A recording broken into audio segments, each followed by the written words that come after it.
सम्माननीय भारतीय प्रधानमंत्री श्री नरेंद्र मोदी साहब, नमस्कार। हम दूसरे के सम्मान में सर झुकाना भी जानते हैं और कटाना भी।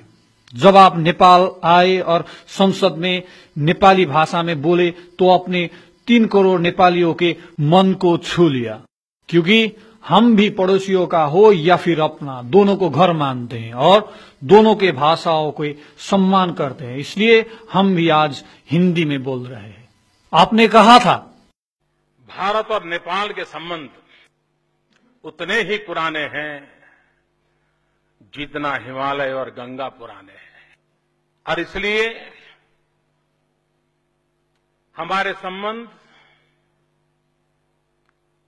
कागज की किश्तियों से आगे नहीं बढ़े हैं।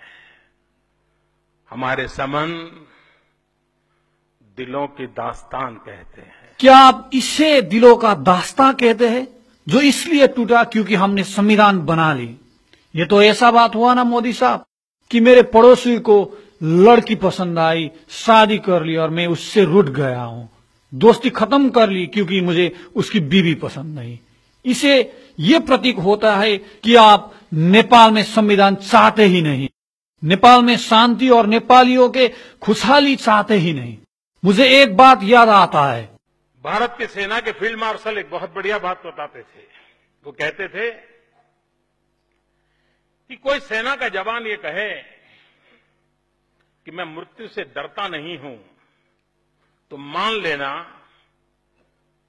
या तो वो झूठ बोल रहा है या तो वो गुरखा है।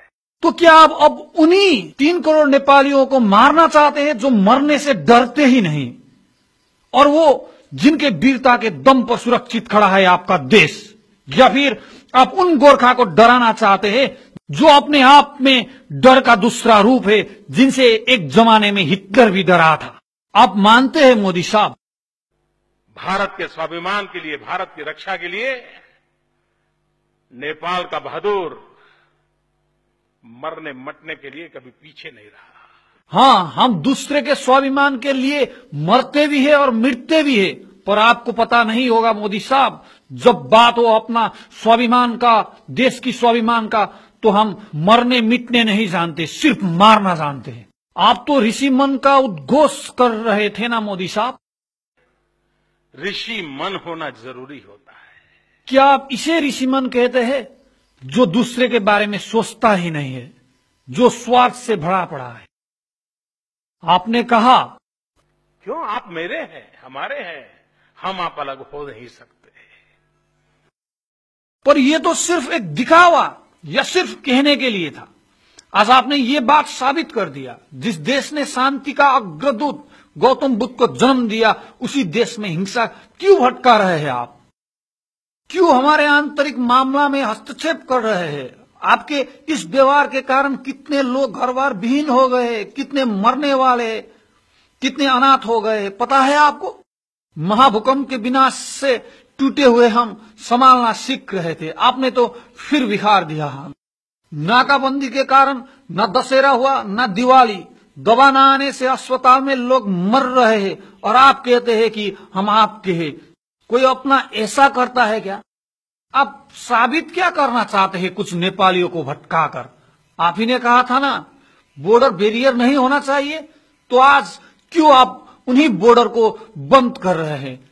सदियों का संबंध को क्यों तोड़ रहे हैं? नेपाल से मुंह क्यों मोड़ रहे हैं? बॉर्डर जो है वो बैरियर नहीं हो सकती, बॉर्डर ब्रिज बनना चाहिए। मोदी साहब, हमारे मधेश में आग लगाने से बेहतर अपना देश के आग बुझाइए। आप हमारे मधेश को सपोर्ट करते हैं तो गोरखालैंड को क्यों नहीं आसाम और नागालैंड को? आप अपना कारगिल क्यों नहीं संभालते? गुजरात में बार बार आप ही क्यों ह्यूमन राइट्स उल्लंघन करते हैं? पर याद रखिए मोदी साहब, हम भी गोरखा हैं, मर जाएंगे पर सिर झुकाएंगे नहीं। Remember one thing mister Modi, will not forgive and will not forget, but in near future you will regret. Namaste.